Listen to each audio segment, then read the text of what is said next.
I am Father Flavi L. Villanueva, a missionary, religious missionary of the Society of Divine Word. I never wanted to be a priest.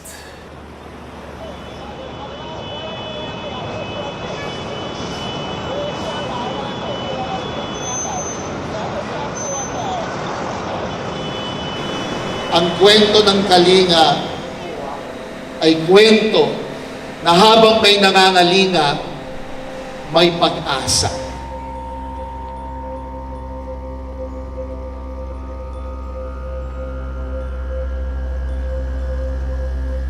Even if shabu was not yet in the market back in the 80s, there were other forms of drug that I found myself indulging into.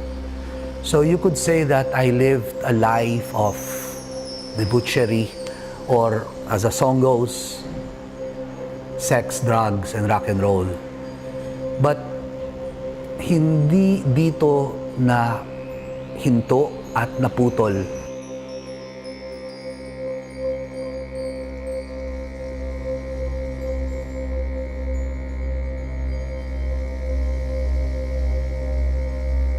Because of loving parents, I realized that there's more to life than taking drugs, partying, and earning money. And this is where I decided to really look into the soul of my existence. What is the core of my being? And I realized that I've been fortunate, and I would like to help the unfortunate to also rise up from their pits. At dahil dito, pinasya kong maging lay missionary because I don't deem worthy to be called a priest. It is in the years, or the 3 years as a lay missionary, that I realized that the worthiness of a person is not a criteria for a person to become a religious or a priest.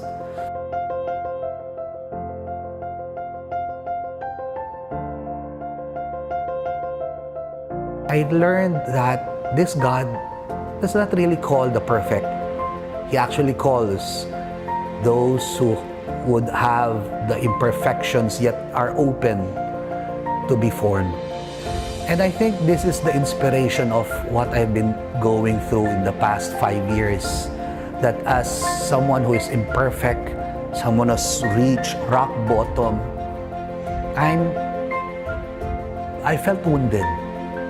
And it was in that woundedness that I perhaps found my vocation. That just as the wounded Christ embraced the thief or all our woundedness and healed us eventually, I realized that perhaps I could also follow the same path as a wounded person who's been healed. I perhaps could also try to be that wounded healer to the homeless, to the victim in today's society. That's why Kalinga Center was born.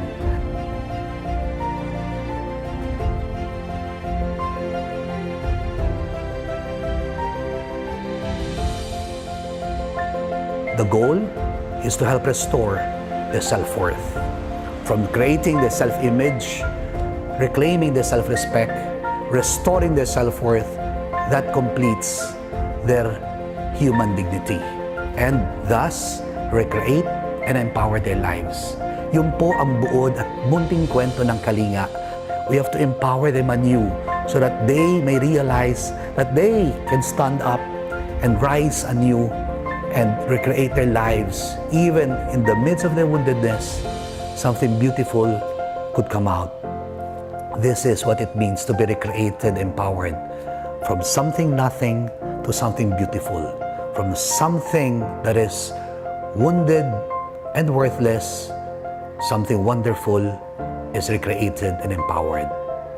This is my inspiration based from my own personal experience of being wounded yet healed. That is also your story.